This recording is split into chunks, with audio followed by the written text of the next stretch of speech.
ॐ अज्ञानतिमिरान्धस्य ज्ञानाञ्जनशलाकया चक्षुरुन्मीलितं येन तस्मै श्रीगुरवे नमः। श्रीचैतन्यमनोभीष्टं स्थापितं येन भूतले स्वयं रूपः कदा मह्यं ददाति स्वपदान्तिकं। वन्देऽहं श्रीगुरोः श्रीयुतपदकमलं श्रीगुरून् वैष्णवांश्च श्रीरूपं साग्रजातं सहगण रघुनाथान्वितं तं सजीवं साद्वैतं सावधूतं परिजन सहितं कृष्ण चैतन्य देवं श्री राधा कृष्ण पादान् सहगण ललिता श्री विशाखान्वितांश्च च नमः। ॐ विष्णुपादाय कृष्णप्रेष्ठाय भूतले श्रीमते भक्तिवेदान्त स्वामिन्निति नामिने। नमस्ते सारस्वते देवे गौरवाणी प्रचारिणे निर्विशेष शून्यवादी पाश्चात्य देशतारिणे। जय श्री कृष्ण चैतन्य प्रभु नित्यानंद श्री अद्वैत गदाधर श्रीवासादि गौर भक्त वृंद। हरे कृष्ण कृष्ण कृष्ण हरे हरे, हरे राम राम राम हरे हरे। मुखं करोति वाचालं पङ्गुं लङ्घयते गिरिं यत्कृपातमहं वन्दे श्रीगुरुं दीनतारणं श्रीचैतन्य ईश्वरं परमानन्दमाधवम्। ॐ नमो भगवते नरसिंहाय नमस्ते जस्ते आविराविर्भव वज्रनख वज्रदंष्ट कर्माशयान् रन्धय तमो ग्रस ॐ स्वाहा। अभयमभयमात्मनि भूयिष्ठ ॐ श्रौं।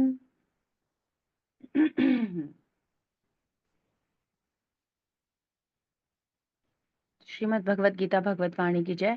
विश्व गुरु श्रील प्रभुपाद जी की जय। श्री राधा वृंदावन चंद्र भगवान की जय। 9.3 तीसरा नंबर का हमारा श्लोक चल रहा था। अश्रद्धानाः पुरुषा धर्मस्यास्य परन्तप अप्राप्य मां निवर्तन्ते मृत्यु संसार वर्त्मनि। तो भगवान ने बताया, हे परंतप, जो लोग भक्ति में श्रद्धा नहीं रखते वे मुझे प्राप्त नहीं कर पाते, है ना। सबसे बड़ी मेन प्रॉब्लम है श्रद्धा ना रखना। श्रद्धा रूट कॉज है। सारी प्रॉब्लम्स का रूट कॉज क्या है? यही है। Those who are not faithful on the path of devotional service cannot attain me, O conqueror of foes, but return to death, birth and death in this material world. अतः इस भौतिक जगत में जन्म मृत्यु के मार्ग पर वापस आते रहते हैं, है ना। तो यही उनका भाग्य है। जन्म मृत्यु जरा व्याधि मृत्यु संसार वर्तमनी, इन अक्षरों के अलावा उनके जीवन में और कुछ नहीं होने वाला। तो श्रील प्रभुपाद जी ने हमें बताया कि चैतन्य चरितामृत में भी बताया गया है कि दृढ़ विश्वास होना चाहिए भगवान श्री कृष्ण की भक्ति में, और एकमात्र भक्ति करने से हर कार्य परिपूर्ण हो जाएगा, ऐसा दृढ़ विश्वास होना चाहिए। फिर श्रीमद् भागवतम से श्लोक का कोट करते हुए श्रील प्रभुपाद बता रहे हैं, यथा तरोर्मूल निषेचनेन तृप्यन्ति तत्स्कन्धभुजोपशाखाः प्राणोपहाराच्च यथेन्द्रियाणां तथैव सर्वाणहन् तथैव सर्वार अर्हणम् अच्युत्यज्य तथैव सर्वार्हणम् च्युत्यज्य।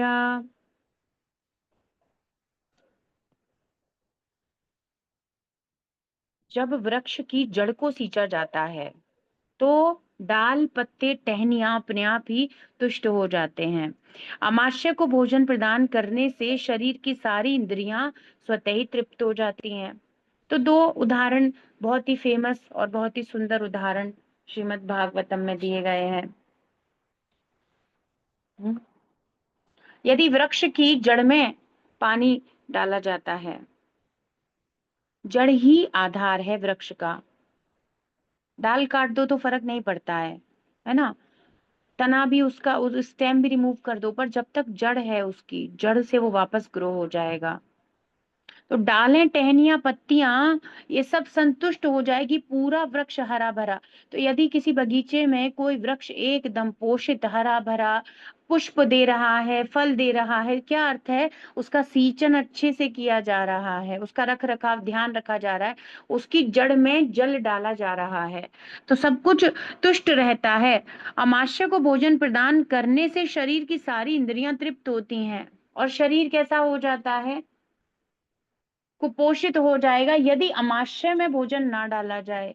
और अगर हाथ में रसगुल्ला रख के बैठ जाए या कोई भी स्थिति, हाथ कहे कि हम अमाशय को नहीं देंगे, ऐसी कोई भी स्थिति है, ऐसी कोई भी बात का कोई लॉजिक नहीं है। कभी भी पोषण नहीं मिलेगा, तृप्ति संतुष्टि पोषण कुछ नहीं प्राप्त होगा। इस प्रकार की बहस से कुछ नहीं मिलेगा। क्यों? क्योंकि वो केवल जड़ को ही, वो ही केवल जड़ का ही वो सामर्थ्य है कि वो पोषण सोख सकती है और सबको दे सकते हैं। ऐसे ही परम भगवान श्री कृष्ण की दिव्य सेवा करने से सारे देवी देवता तथा अन्य समस्त जीव स्वतः ही प्रसन्न हो जाते हैं। स्वतः ही प्राणोपहाराच यथेन्द्रियाणाम, जैसे इंद्रियों के लिए प्राण कितने आवश्यक हैं, उसी प्रकार से अच्युत तेज्या, भगवान श्री अच्युत श्री कृष्ण की सेवा ही सब कुछ है, वही परिपूर्ण करने वाली है। जैसे कि वृक्ष के जड़ में तरोर मूल, उसके मूल का निषेचनेन उसको सिंचित किया जाए, तृप्यंति तत् स्कंद भुजोपशाखा, तो उस वृक्ष का स्कंद, उसकी भुजाएं, उसकी शाखा, वो वृक्ष तृप्त हो जाता है यदि उसके जड़ में जल दिया जाता है। कितनी सुंदर यहाँ पर श्रील प्रभुपाद कह रहे हैं। तो प्रभुपाद कह रहे हैं यदि भगवान के प्रति श्रद्धा नहीं है और अन्य जगह पर डिवाइडेड है, देवी देवता या और कुछ और बहुत सारी चीजों में यदि डिवाइडेड है, तो उसका कोई लॉजिक नहीं बैठ रहा है, उससे कुछ प्रसन्नता ना जीव को होने वाली है, ना अन्य कहीं और कुछ परिपूर्णता आने वाली है। ये सब हम अपने जीवनों में देख चुके हैं और देख भी रहे हैं। भक्ति करने से पूर्व कोई परिपूर्णता नहीं थी। आप एड़ी चोटी का प्रयास लगाकर किसी भी संबंध को परिपूर्ण करने का प्रयास करो, फिर भी कमी रहती ही है।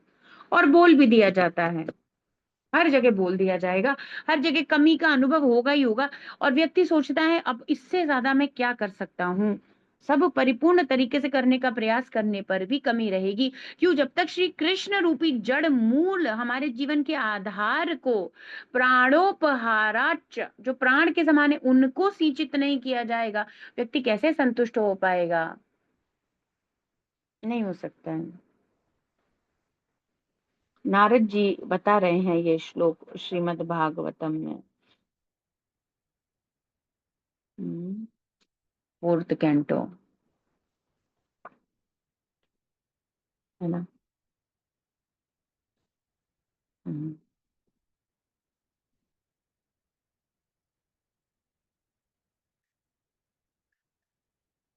अतः गीता पढ़ने के बाद मनुष्य को चाहिए कि वह गीता के इस निष्कर्ष को प्राप्त भी हो जाए और वो समझे क्या कहना चाहते हैं, है ना। बिना अच्युत की सेवा के, बिना अच्युत को सर्व किए कोई गति नहीं है जीव की। मनुष्य को अन्य सारे कार्य छोड़कर भगवान श्री कृष्ण की सेवा करनी चाहिए। यदि वह इस जीवन दर्शन से विश्वस्त हो जाता है तो यही श्रद्धा हो गई, बस। यदि वो भगवत गीता की शिक्षाओं को समझ लेता है, भगवत गीता में जो सार प्रस्तुत किया गया है, भगवान जो कह रहे हैं, यदि उसे समझ लेता है और इसमें उसका विश्वास हो जाता है कि नहीं यही सबसे श्रेष्ठ कार्य है। अब ऐसे तो ना पूर्ति करने की कोई लिमिट नहीं है। मनुष्य जो शरीर धारण करा है, अपनी स्थिति परिस्थिति, अपने पूर्व कर्म और इच्छाओं के कारण उसके साथ संबंधित संबंध, स्थितियां, परिस्थितियां कभी पूर्ण हो नहीं सकती। वो चाहे कितना ही प्रयास करे सबको संतुष्ट करने का, हर चीज में परफेक्शन, हर चीज को परफेक्ट, अपनी प्रोफेशनल, अपनी पर्सनल, हर चीज को कैसे भी प्रयास करे, वो अल्टीमेटली सारे प्रयास निष्फल होंगे, क्योंकि प्रकृति के नियमों में बंधा है, लगेंगे वो उसके ऊपर। केवल और केवल अच्युत की भक्ति से ही, श्री कृष्ण की भक्ति से ही परिपूर्णता होगी। और जब शास्त्र के द्वारा ये किसी के हृदय में, तो अब एक बेसिक बात की जाए कि श्रद्धा कैसे मजबूत होती है।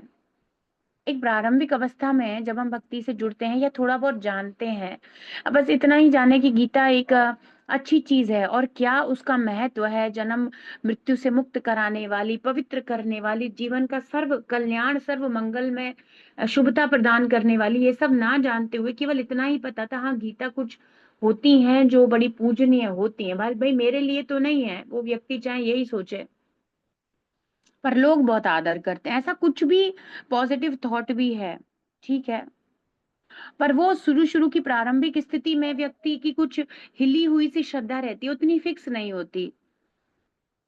और यदि वो गीता का अध्ययन करने लगता है, तो एक्चुअली श्रद्धा कैसे होगी? श्रद्धा होती है शास्त्रों का अध्ययन करने से। शास्त्रों का अध्ययन करने से दृढ़ता, मजबूती आती है, क्योंकि हमें सही सही पता चलता है। अभी हम किसी से भी सुने तो एक्चुअली बहुत बार जो ये कह रहे हैं लोग, बहुत प्रश्न भी होते हैं कि लोग ऐसा कहते हैं, लोग वैसा कहते हैं। आपको ये उदाहरण नहीं देने हैं। जब हम भक्ति में जीवन स्वीकार कर रहे हैं, अब से आपकी और मेरी वाणी में क्या होना चाहिए? गीता में ऐसा कहा गया है, श्रीमद् भागवतम में ऐसा कहा गया है, प्रभुपाद से सीखो। प्रभुपाद यही सिखाते हैं।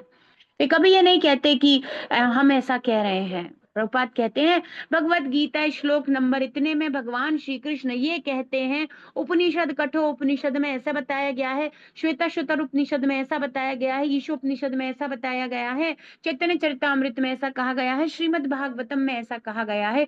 ये सबसे बड़ी कंप्लीटनेस है लाइफ की। हमें ऐसा पता है या मुझे ऐसा लगता है या ऐसा कर लो तो ऐसा हो जाएगा, ये भक्ति का मार्ग ही नहीं है। जो अपने मन से चलने वाली स्थिति, ये भक्ति का मार्ग ही नहीं है। ये तो अभी तक उन्होंने ना कुछ स्वीकार किया नहीं है। फिर भक्ति में तो शास्त्र को ही फॉलो किया जाएगा। गुरु साधु शास्त्र, ये तीनों पैरेलल लाइन है, ये तीनों साथ में चलती हैं।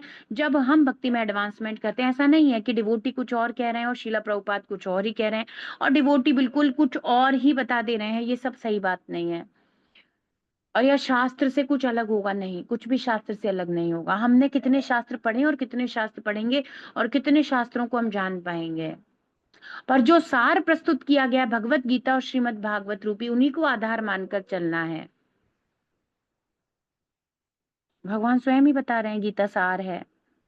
गीता सारे जितने भी उपनिषद हैं, है ना, दुग्धो गोपाल नंदना, भगवान दुह रहे हैं उन उपनिषदों के सार, अमृत रूपी दूध को, और अपने बछड़े समान प्रिय अर्जुन को पिला रहे हैं। वो उपनिषद 108 उपनिषदों का परिपूर्ण सार भगवत गीता है।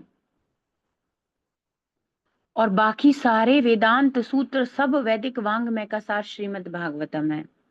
इसी के लिए इन दोनों तो प्रभुपाद कहते हैं परपोट में, 10वें स्कंद के द्वितीय अध्याय के दूसरे या तीसरे श्लोक का परपोट है। मे बी परपोट आगे पीछे हो सकता है, काफी समय पहले पढ़ा था। तो वहां पर श्रील प्रभुपाद क्या कह रहे थे? प्रभुपाद कह रहे थे कि अभी बताते बताते, ये जो दो पुस्तकें हैं, हाँ, प्रभुपाद कह रहे थे श्रीमद् भगवत गीता और श्रीमद् भागवतम, इन दो पुस्तकों का अध्ययन जो अपने जीवन में प्रतिदिन नियम से करता है, जो कि हम करने का प्रयास करते हैं, सुबह श्रीमद् भागवतम, शाम को श्रीमद् भगवत गीता, तो प्रभुपाद कहते हैं बिल्कुल निश्चित हो जाता है। मतलब अध्ययन करता है, मतलब मतलब आपको ये नहीं सोचना है केवल पढ़ लेता है, अध्ययन करता है मतलब उसमें विश्वास करता है, उसके प्रति समर्पण है, तो एक्चुअली हरि नाम से परम कल्याण होता है। और हम हरे कृष्णा चैंट कर रहे हैं तो सकृत एक बार लेने से भी परम कल्याण होता है, ऐसा बताया गया श्रीमद् भागवतम 6th कैंटो में। तो फिर हमारा क्या चक्कर है, एक्चुअली श्रद्धा की कमी है, इसीलिए हरि नाम भी उस प्रकार से फलित नहीं हो रहा।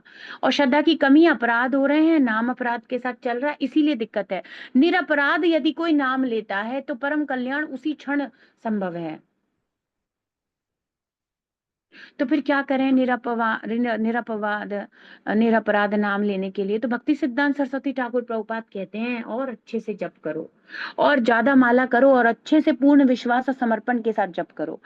तो प्रभुपाद बताते हैं कि ये जो सब कुछ जो मैंने शास्त्र दिए हैं, भगवत गीता, भागवतम इत्यादि, इन सब का क्या सार है, हरि नाम ही इन सब का सार है। और ये सब इसीलिए दिया गया है कि हमारी अटूट श्रद्धा और नाम अपराध रिमूव हो जाएं। क्योंकि जब जानेंगे कैसे अपराध हो रहा है, भागवत में प्रभुपाद परपोर्ट में बताएंगे, हम प्रभुपाद की पुस्तकों में पढ़ेंगे, तो अपराध के प्रति जागरूक होंगे और उसको करने के जो हमारा अभ्यास हो गया है उससे बाहर निकलने की कोशिश करेंगे, अपने आप को परिवर्तित करने का कोशिश करेंगे। तो वास्तविकता में जो इन 2 पुस्तकों का अध्ययन करता है, मतलब इनको जीवन में अप्लाई करना भी स्वीकार करता है, और अप्लाई करने के लिए प्रयासरत रहता है, और अप्लाई करता भी है, ऐसा व्यक्ति। तो बहुत बार लोग अगर ये भी कह दें कि हम कोशिश तो करते, नहीं, करते ही रहो जब तक सफल नहीं हो जाती। इसी के लिए तो ये मनुष्य जीवन मिला है, जिसमें हमें कोशिशें करनी है अपने अनर्थों को निवृत्त करने की, उनसे बाहर निकलने की, और भगवान उसमें फिर सहायता करते हैं। देखो, पहले अनर्थ था, चाय पीते थे हम सब लोग, या कोई नहीं भी पीते होंगे, और मोस्टली तो इंडिया में बहुत ही कॉमन है। और थोड़ा सा प्रयासरत हुए, हरे कृष्ण महामंत्र करना प्रारंभ किया, और प्रभुपाद ने जैसे जैसे बताया प्रारंभ किया, पता ही नहीं चला कब छूट गई वो, कहाँ रह गई वो, तो बहुत पीछे रह गई। अब को कुछ देखकर भी इच्छा नहीं होती, कुछ कुछ विचार भी नहीं आता, और पहले तो बड़ी आसक्ति सी थी। तो सहायता प्राप्त होती है यदि हम प्रयास करते हैं, है ना। तो यही वाली बात है कि यदि वह इस जीवन दर्शन से विश्वस्त हो जाता है तो केवल अध्ययन ही नहीं करता, इसको अपने जीवन में स्वीकार भी करता है, केवल सुपरफिशियल लेवल ही नहीं। ऊपर से मनुष्य बहुत बार कह देगा, अरे आप तो बड़े प्रिय मित्र हैं, कभी भी कोई आवश्यकता हो तो बताना, ये क्या है, सुपरफिशियल। पर जब आवश्यकता रियल में पड़ी तब कर पाए कि नहीं, वो चीज प्रमाणित करती है। तो ऊपर से कह देना हम भगवान के भक्त हैं, पर आपने रियल में क्या किया कृष्ण की भक्ति के लिए, उनको सेवा की कि नहीं, कुछ किया कि नहीं उनकी सेवा के लिए, कुछ त्याग, थोड़ा एकादशी व्रत का पालन, जैसा कि आज हम सब करने का प्रयास कर रहे हैं, कुछ किया कि नहीं इस प्रकार से। तो बस कह दिया तो सुपरफिशियली तो कह देते हैं, अरे। तो आपने देखा है लोगों की वाणी में एक बात करने का, हालांकि ये सुंदर तरीका है, तो जैसे पूछते हैं कि कोई आते हैं तो ये आपका घर है, तो वो कह देते हैं नहीं जी आप ही का है, तो वो प्रेमवश ऐसा कह देते हैं कि आप ही का है, मतलब, पर वो होता थोड़ी है, वो कह दिया जाता है, उसका ये अर्थ थोड़ी है कि वो आपका है। पर वो भाषा की शैली और उनका प्रकट करने का तरीका, हालांकि वो विनम्र भाव है, पर वो रियलिटी में तो वैसा नहीं है। तो कह देना ऊपर से कि हाँ कृष्ण बड़े प्रिय हैं और हम भक्त हैं, या नहीं, आपका श्रद्धा कितना है, आपका विश्वास कितना हो, वो परिलक्षित होता है। आप कितना कितना कृष्ण भावना अमृत को अंगीकार कर रहे हो, स्वीकार कर लिए हो, इवन करने के इच्छुक हो, प्रयासरत हो, और लगे हुए हो कि हम कितने अच्छे तरीके से भक्त बन सकते हैं, और कितना अच्छे तरीके से प्रभुपाद का शिष्य बन सकते हैं। भक्त बनना मतलब प्रभुपाद का शिष्य बनना, वही भक्त है। जो गुरु स्वीकार नहीं कर रहा, किसी के अनुगत्य में नहीं चल रहा, वो उसकी भक्ति प्रारंभ हुई नहीं है, वो मूर्ख, कभी अज्ञानी है, वो अहंकार में ही पड़ा हुआ है। जिसको थोड़ा भी समझ में आता है, थोड़ा सा भी आदौ श्रद्धा, थोड़ा सा भी साधु संग होता है, तुरंत वह गुरु स्वीकार करना चाहता है, पुण्यवान व्यक्ति। क्योंकि वो जानता है इसके आगे का मार्ग तो ऐसे अब चलेगा नहीं मनगढ़ंत तरीके से, मुझे एक ठोस आधार चाहिए, गुरुत्व चाहिए, गुरु शब्द गुरुत्व का द्योतक है ना। तो इस श्रद्धा का विकास कृष्ण भावना अमृत की विधि है। तो ये ही कृष्ण भावना अमृत की जो प्रोसीजर शिल प्रभुपाद ने हमें दी है, जो भक्ति का, नवदा भक्ति का मार्ग है, श्रवणम कीर्तनम विष्णु स्मरणम पाद सेवनम अर्चनम वंदनम दास्यम साख्यम आत्म निवेदनम, ये जो सारा प्रोसेस है, ये ही उसकी श्रद्धा को और मजबूत निष्ठा में बदल देगा, रुचि में बदल देगा। कृष्ण भावना भावित व्यक्तियों की 3 कोटियां हैं, तो हर जगह कैटेगराइजेशन दिया गया है। वास्तविकता में कैटेगरीज हर जगह पर हैं ही। जैसे 84 लाख योनियां, तो कैटेगरी है ना उसमें। जल पे, जल में रहने वाले, थल पर चलने वाले। अब जल में रहने वाले की भी बहुत सारी कैटेगरी होंगी। मछली जाति अलग है और कछुआ जाति अलग, ऐसे बहुत सारी कैटेगरी होंगी। तो ऐसे कैटेगराइजेशन तो है ही, ये तो बेसिक है। तो श्रद्धा का भी कैटेगराइजेशन है, और इसको आगे भगवान 17वें अध्याय में परिपूर्णता से एक्सप्लेन करेंगे।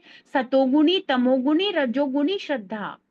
जो जिस गुण से ज्यादा प्रभावित है, उसकी वैसी चेतना के कारण, वैसी स्थिति के कारण। तो इसीलिए बार बार कहा जाता है कि कृष्ण भावना अमृत में उन्नति करने के लिए हमें तमोगुणी और रजोगुणी प्रवृत्तियों को छोड़कर सतोगुण की तरफ बढ़ना चाहिए।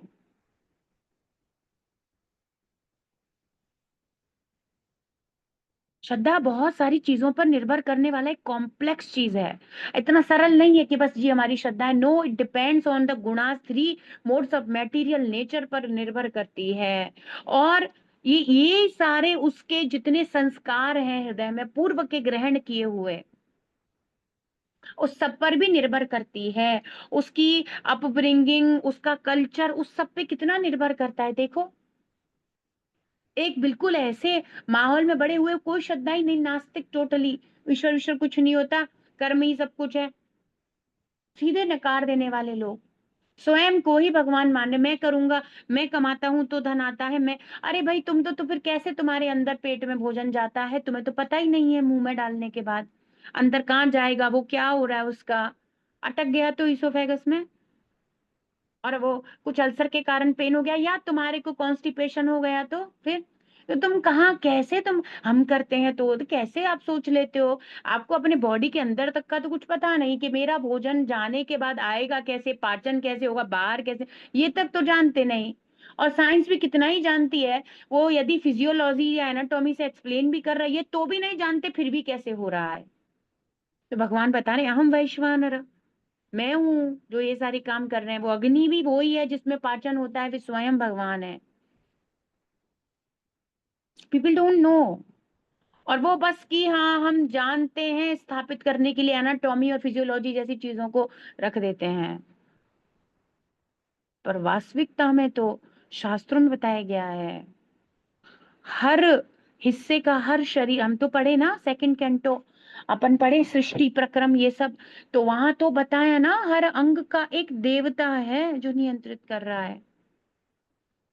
जैसे हाथों को इंद्र नियंत्रित करते हैं, गुदा द्वार इत्यादि सब तक के देवता हैं। मलमूत्र तक का त्याग जब होता है, एक डीटी, एक देवता स्थापित किया गया है जो उस अंग को नियंत्रित कर रहा है।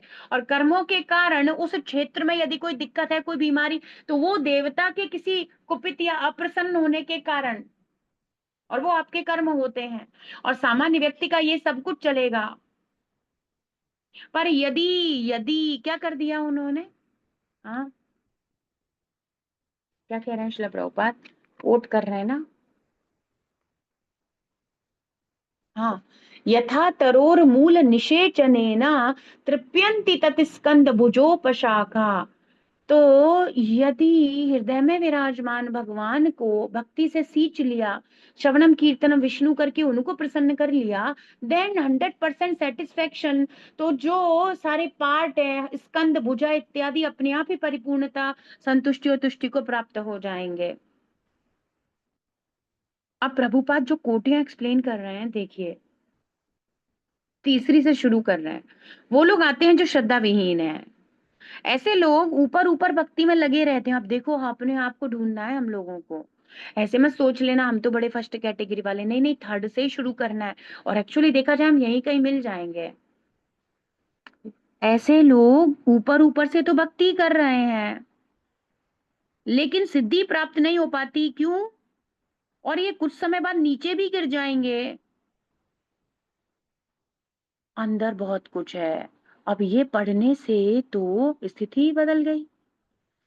तो हर कोई तिलक जो धारण कर रहे हैं, कंठी धारण कर रहे हैं, और केसरिया वस्त्र धारण कर रहे हैं, जरूरी नहीं है, गड़बड़ हो सकती है। So Prabhupada always says, surrender with intelligence, don't surrender your intelligence. कैसे जानेंगे? तो भागवत में क्वालिटी बताई है, भगवान स्वयं बता रहे हैं, यो ना हृष्यति ना द्वेष्टि ना शोचति ना कांक्षति, ये सारी चीजें हैं। तो कह रहे हैं समय प्रिय न रहा, वो मेरा प्रिय है, वो मेरा भक्त है। 12th चैप्टर के लास्ट के जो श्लोका हैं, हालांकि 20 ही श्लोका है, पर एवरी श्लोका एकदम एकदम सूत्र है। और वहां भगवान सारे क्वालिटी बता रहे हैं। तुल्य निंदा स्तुतिर मौनी, संतुष्ट ये न के न, सारे क्वालिटी, ये सब नहीं होना चाहिए, ये सब नहीं होना चाहिए, ये सब नहीं होना चाहिए, ऐसा मुझे प्रिय है, ऐसा मेरा भक्त है। फिर 13 चैप्टर में बता रहे हैं बहुत सारी जगह पर, भागवतम में भी बहुत सारी जगह पर। तो ये सारी क्वालिटीज ऐसे समझ में नहीं आती, थोड़ा एसोसिएशन करने से, है ना, थोड़ा संग रहने से पता चलता है, एकदम से ऐसे समझ में नहीं आता। तो बहुत सारे लोग मिलेंगे जो भक्त जैसे लगेंगे, पर वो भक्त होते नहीं है। तो ये भी समझदारी से स्वीकार करना है। अच्छा, अब वो भक्त है या नहीं, तो इससे हमें क्या करना है? हमें कुछ नहीं करना, बस हमें समझना है। और प्रभुपाद क्या कहते हैं, जो ये कनिष्ठ अधिकारी या जो इस कैटेगरी के, इनको 3 कैटेगरीज में प्रभुपाद ऐड करते हैं। एक्चुअली श्रीमद् भागवतम में इसको कोट किया गया बहुत अच्छे से, 11वें स्कंद को, 11वें स्कंद में से बताया गया है। तो वहां पर जो कोट किया गया है, तो यही है, 3 कैटेगरीज होती हैं। तो जो इस प्रकार के होते हैं, फिर उपदेशामृत में प्रभुपाद, तो एक्चुअली बहुत सारी जगह प्रभुपाद इसको एक्सप्लेन करे हैं। तो उपदेशामृत में प्रभुपाद कहते हैं, इस प्रकार के जो प्रथम कैटेगरी के जो लोग हैं ना, उनके प्रति किस प्रकार का अनादर मत करो, पर उनको दूर से प्रणाम करो, उनका एसोसिएशन नहीं करना है, उनसे दूर रहना है ना। तो ये क्या है, ऊपर ऊपर से भक्ति में लगे हुए हैं और बहुत जल्दी इनका पतन हो जाएगा। भले ही भक्ति में लगे रहे, लेकिन विश्वास तथा श्रद्धा के अभाव में उनका कृष्ण भावना अमृत को कंटिन्यू कर पाना इम्पॉसिबल है। Because they don't have faith in the spiritual master, they don't have faith in Shrila Prabhupada, they don't have faith in Bhagavad Gita and Shrimad Bhagavatam. This is the main problem, that surely one day they will fall down, अपनी उस स्थिति से भी नीचे गिर जाएंगे, कि वो तृतीय स्थिति में भी नहीं आएंगे, तो वे भक्ति से दूर ही हो जाने वाले हैं। तो ऊपर ऊपर का नहीं करना है हम लोगों को, समझिए भाई, ये बहुत जरूरी बात है। तो बहुत सारी चीजों को लेकर के लोग कहते हैं, बहुत सारी चीजों को लेकर के लोग कहते हैं।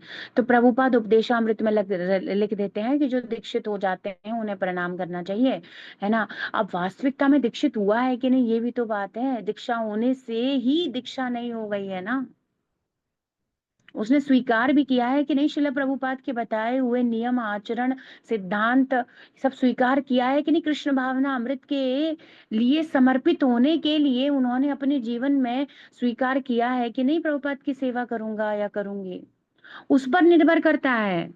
तो एक्चुअली वो भी किस परिप्रेक्ष्य में, वो समझना होगा। उपदेशामृत के 5th श्लोक है, यदि if somebody wants to read deeply about कनिष्ठ मध्यम उत्तम अधिकारी, so that purport is brilliant, आपको और वहां से डीपली मिल जाएगा। और बहुत अच्छे से बताएं फिर क्या करना चाहिए, कनिष्ठ के साथ, मध्यम के साथ कैसा रहना चाहिए, उत्तम के साथ कैसा रहना चाहिए, ऐसा सब प्रभुपाद एक्सप्लेन करे हैं उपदेशामृत में। तो ऐसे वाली चीजों में क्या है, थोड़ा सावधान रहना है, दिक्कत नहीं है। वो हरे कृष्ण महामंत्र कर रहे हैं, अच्छी बात है, भक्त हैं वे भगवान के। पर हमारी भक्ति के लिए, क्योंकि हम भी तो प्रारंभिक अवस्था में ही है ना, तो हमारी भक्ति के लिए सब कुछ सही नहीं है, इसीलिए हर जगह सुनने और हर चीज के लिए मना किया जाता है। इसलिए प्रभुपाद मना करते हैं, कृष्ण भावनामृत आंदोलन के बाहर नहीं सुनना चाहिए। सबका अलग अलग लेवल है।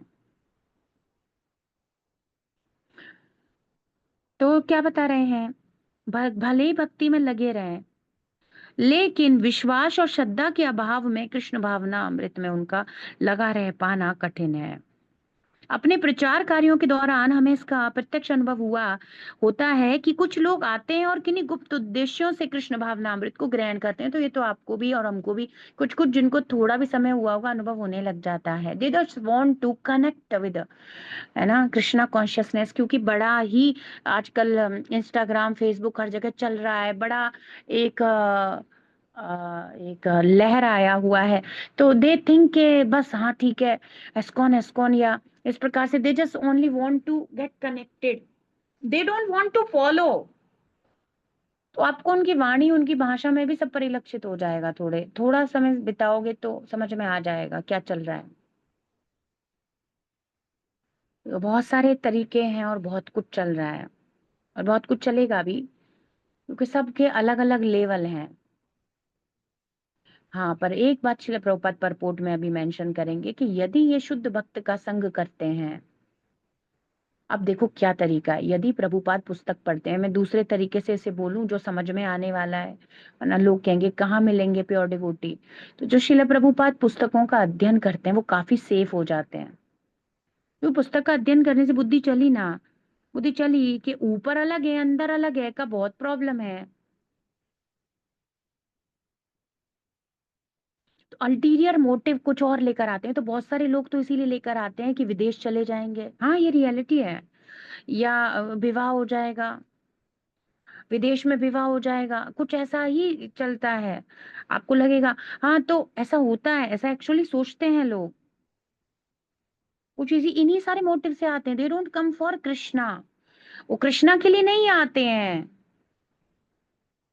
वो कृष्णा के लिए, कृष्णा कॉन्शियसनेस में नहीं आते हैं।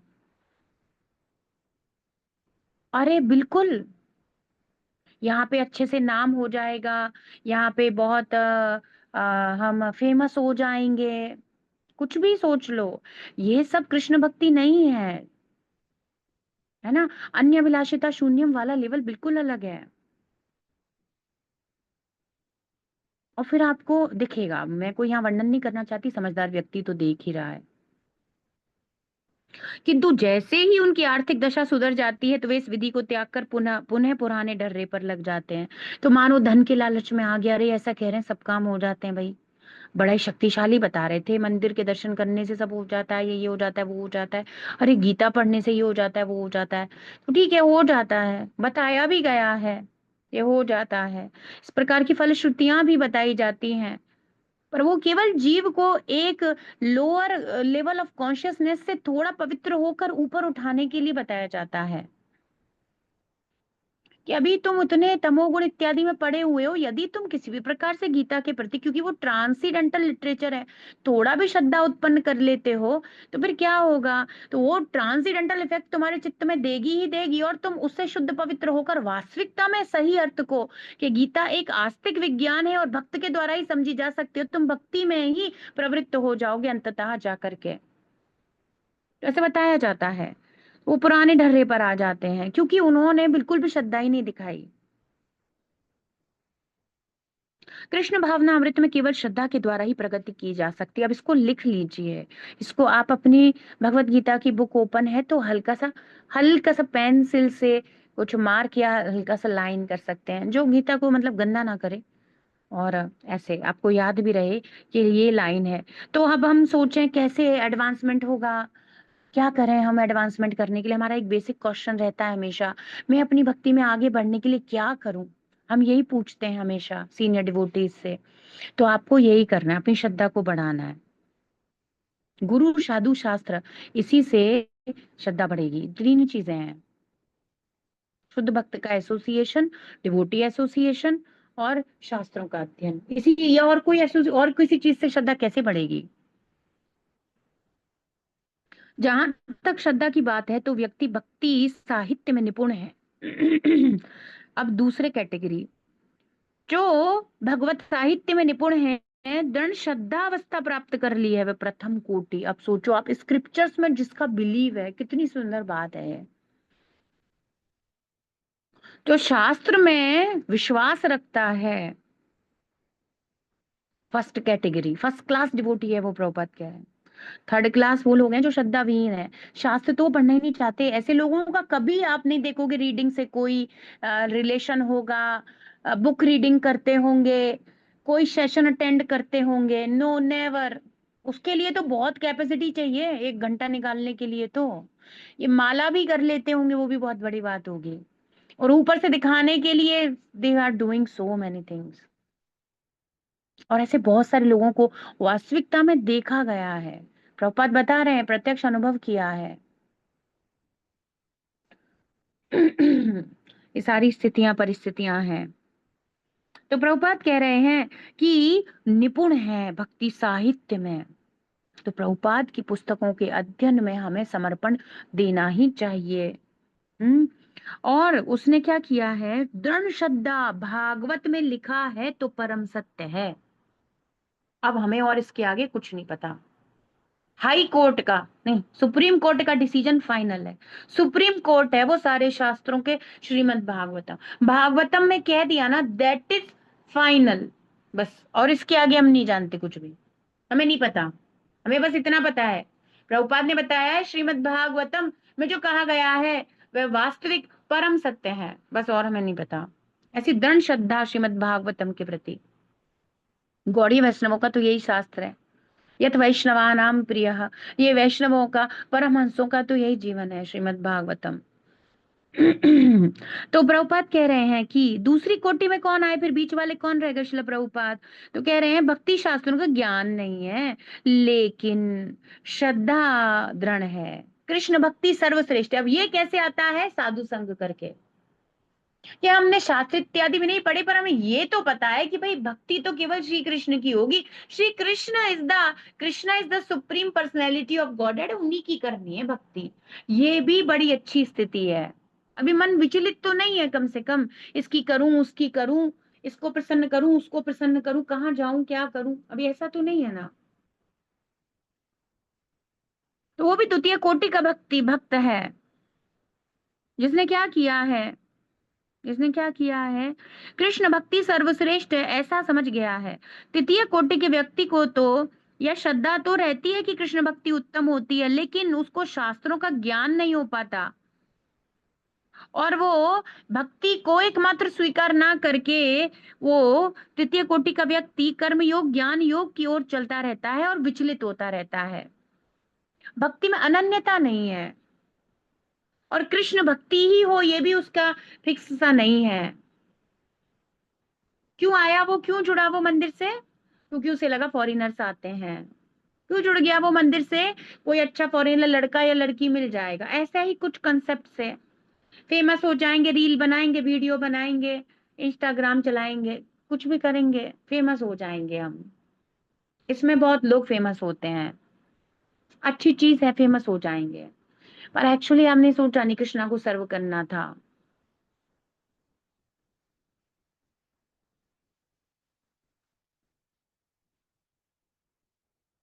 प्रभुपाद कह रहे हैं कभी कभी वे विचलित होते रहते हैं, क्योंकि जो ही उनसे ज्ञान तथा कर्म योग का संदूषण निकल जाता है, वे कृष्ण भावनामृत की द्वितीय कोटि या प्रथम कोटि में प्रविष्ट हो जाते हैं। ये होता कैसे है? भगवत भक्त का संग करने से, शुद्ध भक्त का एसोसिएशन करने से। ये जो तृतीय कोटि का व्यक्ति है, ये क्या हो जाएगा?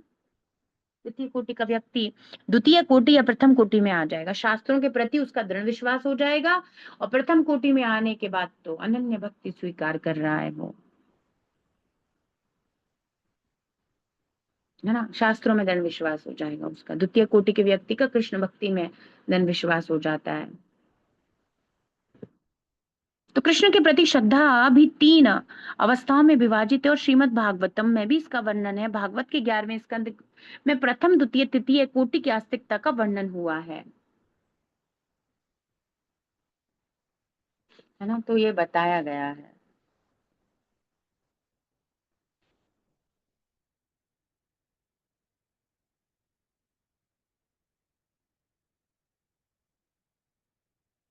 कुछ क्वालिटीज बताई गई हैं श्रीमद् भागवतम 11th कैंटो। आचार्यमेव हरये पूजां या श्रद्धये हते, ना तद भक्तेषु चान्येषु सा भक्तः प्राकृतः स्मृतः। इसको प्रभुपाद आगे भी एक्सप्लेन करेंगे, आगे आने वाले परपोट इसी अध्याय में भी। तो जो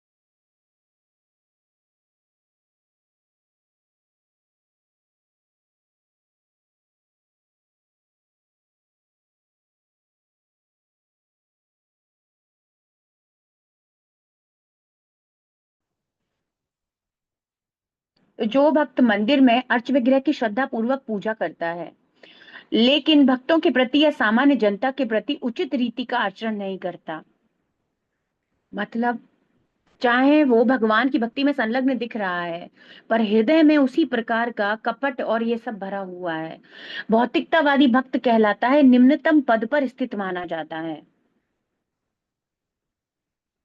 ऊपर ऊपर का चल रहा है ना, उसका अंदर से कुछ परिवर्तन नहीं है, तो उसको भौतिकतावादी भक्त कहते हैं।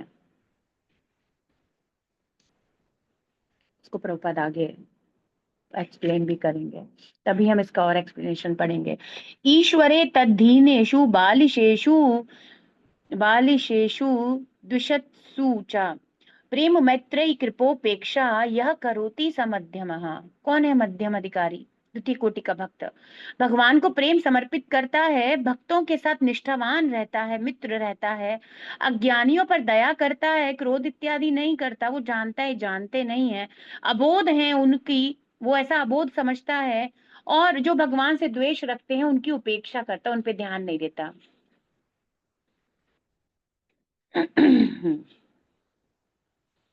और सर्वभूतेषु यह पश्येद भगवत भावमात्मनः भूतानि भगवत्यात्मन्यशेष भगवतोत्तमः भगवतोत्तमः, वो भगवतोत्तम उत्तम भक्त है। कौन? जो हर वस्तु को श्री कृष्ण से संबंध करके देखता है, मतलब परिपूर्ण रूप से भगवान के प्रति समर्पित है, और भगवान से अलग किसी भी चीज को नहीं देखता, हर वस्तु को श्री कृष्ण से संबंधित करके देखता है। फिर कुछ तीन कैटेगरी है, प्रथम कोटि, द्वितीय कोटि, तृतीय कोटि। उसको प्रभुपाद ने यहाँ पे शॉर्ट में एक्सप्लेन किया, और श्रीमद् भागवतम में उसको और डीपली बताया गया, और उसके परपोर्ट्स भी सब एक्सप्लेनेशन प्रभुपाद ने उपदेशामृत में भी किया है। तो जो लोग कृष्ण भगवान श्री कृष्ण के विषय में तथा भक्ति की श्रेष्ठता को सुनकर भी श्रद्धा नहीं रखते और सोचते हैं कि यह मात्र तो एक प्रशंसा है, लोगों ने बड़ा बढ़ा चढ़ा दिया है, कृष्ण कृष्ण करते रहते हैं, पता नहीं ये हरे कृष्णा वालों को क्या दिक्कत है, इनको तो फिर कृष्णा के अलावा कुछ और अच्छा ही नहीं लगता, ये लोग पता नहीं क्या, इन्होंने बस कृष्णा कृष्णा ही चला रखा है। भाई ना हमारे हनुमान जी की कोई श्रेष्ठ वो करते हैं, ना हमारे ये सूर्यदेव की कोई बात आती है, न शिव जी की बात आती है, जबकि ये सब वैष्णव हैं। सब भगवान के सेवा में संलग्न है, और सबकी महिमा का वर्णन आता है श्रीमद् भागवतम में, ऐसा नहीं है किसी को छोड़ दिया गया है। सूर्य की गति पे तो पूरा अध्याय ही है, चंद्रमा की गतियां, सूर्य की गतियां, ये सब तो पूरे अध्याय हैं। क्षण कण और ये संवत्सर, ये सब बनते हैं, क्षण बनते, मुहूर्त बनते हैं, ये सब कुछ तो इन्हीं गतियों, सारा तो एक्सप्लेनेशन सब दिया गया है। और रुद्र गीत शिव जी के द्वारा गाया गया, सब कुछ दिया गया है। और नवें स्कंद में जहां भगवान श्री रामचंद्र जी के चरित्र का वर्णन आता है, सब कुछ दिया गया है, पर दे विल थिंक ओनली के तो बहुत ज्यादा इन्होंने ना बस कृष्ण कृष्ण कर रखा है, अब वो ये नहीं जानते वास्तविकता में ज्यादा ही है वो, ये supreme personality of God head. भाई कैसी बात कर रहे हो? तो कह रहे हैं बस अत्यधिक उन्हें ये लगता है केवल प्रशंसा कर दी है, विश्वास नहीं है, और लगा रहे हैं वो तिलक, दिस इज रॉन्ग। उन्हें ये मार्ग अत्यधिक कठिन जान पड़ेगा, भले ही वे ऊपर से भक्ति में रत क्यों ना हो। तो फिर भक्ति में दिक्कतें आती हैं जब हमारी निष्ठा विश्वास समर्पण नहीं है ना, तो ऊपर से हम ऊपर अलग अंदर अलग में व्यक्ति को कठिन लगेगा भक्ति को फॉलो करना। इसीलिए प्रारंभिक अवस्था में डिफिकल्टी होती है, हम सबको हुई ना, एकदम तो 16 नहीं कर पाए थे। एक माला भी जब मुझे पता चला हरे कृष्ण महामंत्र के बारे में, तो मुझे लगा एक माला भी कितना कठिन है, और कुछ पता नहीं था कैसे की जाती है, ऐसे बस पता चला हरे कृष्ण महामंत्र, ऐसे नहीं पता था। बहुत समय लग गया, 1 घंटा लग गया, पता ही नहीं था करनी कैसे होती है उस चक्कर में, और काफी समय तक नहीं पता चला। और मैं उसको गा गा के कर रही थी, तो गाने गा के नहीं करी जाती है, यही अंतर है। अच्छे से, हाँ, नहीं पता था। ऐसे डिवोटी एसोसिएशन ऐसे नहीं मिला था, बस तो ऐसे सुन लिया था हरे कृष्ण महामंत्र ऐसे। अभी तो जैसे कितना सब कुछ है, ऑनलाइन भी मिल रहा है, अभी तो बहुत कुछ हो गया है ना, अभी तो कितना सारा अपॉर्चुनिटी सब, कोरोना के बाद तो फिर तो कितना सारा ऑनलाइन आप देख सकते हो, वीडियोस हैं बहुत सारे कि माला कैसे की जाती है, ये वो, आपको बहुत कुछ प्राप्त हो सकता है। अब से डिले थोड़ी होगा, अभी तो मुझे तो पता ही नहीं था, तो मैं ना उसको गा गा के हरे कृष्णा हरे ऐसे करेंगे तो फिर तो वो 1 घंटा ही होगा, और बोझ लगने लगा था।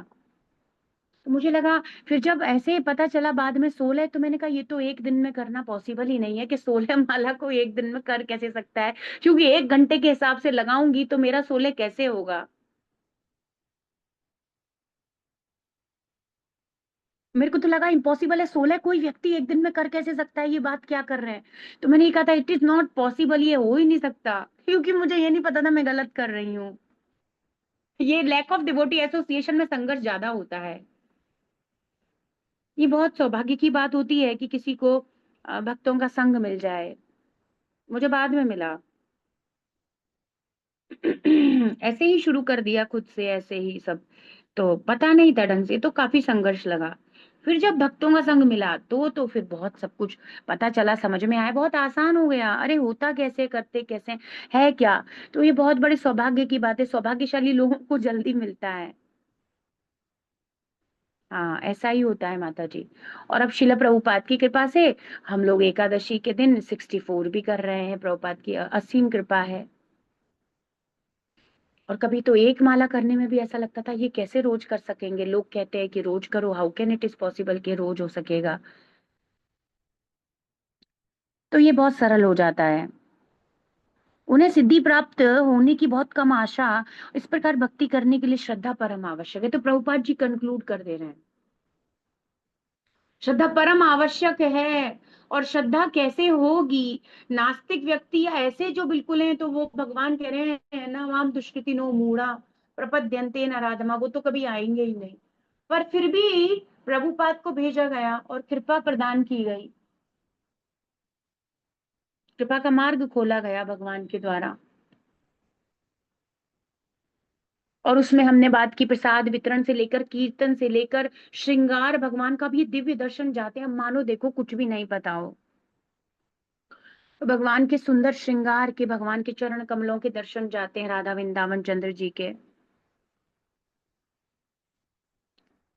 और मुझे तो ऐसे ही सबसे प्रारंभ में ना, राधा वृंदावन चंद्र जी के दर्शन ही कहीं से मिले थे, ऐसे ही कहीं से भगवान को देखा था, राधा वृंदावन चंद्र जी को।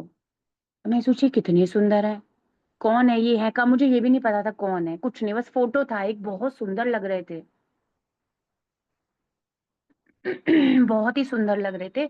और वो, और मैं और भी चित्र देख रही थी भगवान के, पर जब राधा वृंदावन चंद्र जी को देखा था, फिर उसके बाद तो उसको मैंने सेव कर लिया अपने फोन में, और मैं कहती थी ये कहाँ के होंगे, कौन सा मंदिर है, इतने सुंदर आखिर हैं कहाँ पर। मैं यही ढूंढ रही थी, और मुझे यही नहीं पता था ये वृंदावन में है, और मुझे पता ही नहीं था, इतने पास हैं और मुझे नहीं पता था। और मैं ढूंढती रहती थी, फिर एक और चित्र मिला ऐसे ऐसे, तो कृष्णा इज सो मर्सीफुल, उनके दर्शन करने मात्र से भी ये हुआ। ये तो हम लोग कुछ कुछ सबके आपके ऐसे अनुभव, किसी को खिचड़ी प्रसाद खा के, किसी को भगवान के दर्शन करके, और फिर उसके काफी समय बाद उसके ऐसे मैं ढूंढ ढूंढ रही थी कौन है कौन है, ये कहाँ के हैं ये, ऐसे मंदिरों के नाम भी होते हैं क्या, अच्छा ये किस मंदिर के हैं, कैसे पता चलेगा, ये कुछ भी नहीं पता था। और फिर एक दिन पता चला इनका नाम है राधा वृंदावन चंद्र। हम्म। और फिर सर्च किया तो बहुत सारे राधा वृंदावन चंद्र आए, फिर उसमें राधा वृंदावन चंद्र आए। फिर ऐसे देखा, फिर ढूंढा, फिर पता चला वृंदावन चंद्रोदय मंदिर वहां के ठाकुर जी हैं।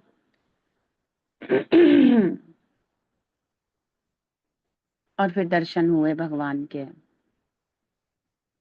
और फिर जुड़े, फिर ऐसे सब।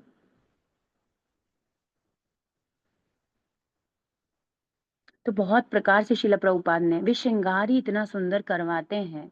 आप देखो जिस प्रकार से हरे कृष्णा आंदोलन में प्रभुपाद के संस्था में जिस प्रकार से श्रृंगार किया जाता है, ऐसे आप अन्य नहीं देखोगे कहीं भी।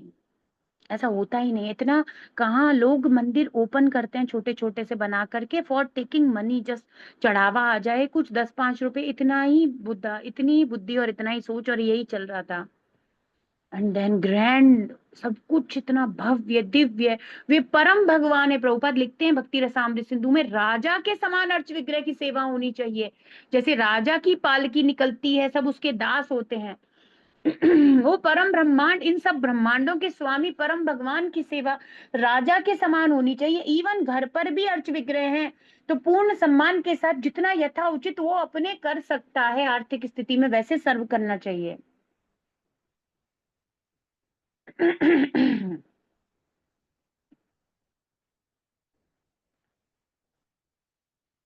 अर्च विग्रह की सेवा। और प्रभुपाद तो फिर वहां तो बड़ा सुंदर वर्णन है।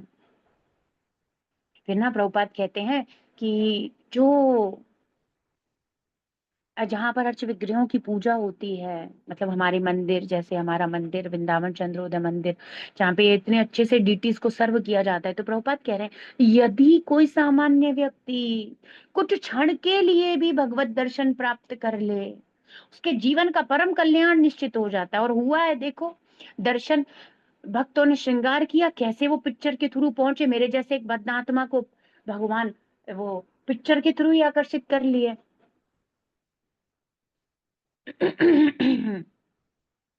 हो गया कल्याण। और प्रभुपाद कह रहे हैं थोड़ी बहुत देर भी यदि अर्च विग्रह के संपर्क में वो मंदिर चला जाता है, दर्शन कर लेता है, प्रणाम कर लेता है, इतनी महिमा है अर्च विग्रह की सेवा की, डीटी वर्शिप की। हर ये जो 5 भक्ति के मुख्य अंग हैं जिनके बारे में हम सुबह बात कर रहे थे, तो प्रथम अर्च विग्रह का सेवा करना, भागवतम श्रवण करना, ये जो है इन सब का अलग अलग महिमा है, तो कोई कैसे भी कनेक्टेड हुआ होगा। पर इस प्रकार से प्रभुपाद अवेलेबल करा दिए, बहुत सारी ऑप्शंस है ना, स्वीकृति मिल गई। तो अब कोई कहे पिक्चर फोटो, कोई अंतर ही नहीं है। प्रभुपाद कहते हैं भगवान और भगवान के चित्र में अंतर नहीं है, गुरु और गुरु के चित्र में अंतर नहीं, प्रभुपाद और प्रभुपाद के विग्रह में अंतर नहीं है, प्रभुपाद और प्रभुपाद के चित्र में अंतर नहीं है, कृष्णा राधा वृंदावन चंद्र जी साक्षात और उनके चित्र में कोई अंतर नहीं है। तो वहीं से वो तो हार्ट को कैप्चर कर लिए, कोई अंतर नहीं है। तो भगवान ही हमको नहीं देख रहे होते हैं जब हम भगवान को देख रहे होते हैं, है ना, वो हम ही भगवान को नहीं देख रहे होते, भगवान भी हमको देख रहे होते हैं। और वे दर्शन मात्र से स्वीकृति प्रदान कर देते हैं, बद्ध जीव का कल्याण होना चाहिए ऐसे। तो बहुत सारी कृपा के मार्ग खोले गए हैं। ये आध्यात्मिक केंद्र जो शिला प्रभुपाद जी ने हरे कृष्णा आंदोलन, कृष्ण भावना अमृत आंदोलन में, ये जो शिला प्रभुपाद जी ने आध्यात्मिक, ये आने वाले कितने कितने लंबे समय तक जीव का परम कल्याण करने के निमित्त हैं सब। प्रभुपाद ऐसी व्यवस्थाएं दी हैं सुंदर।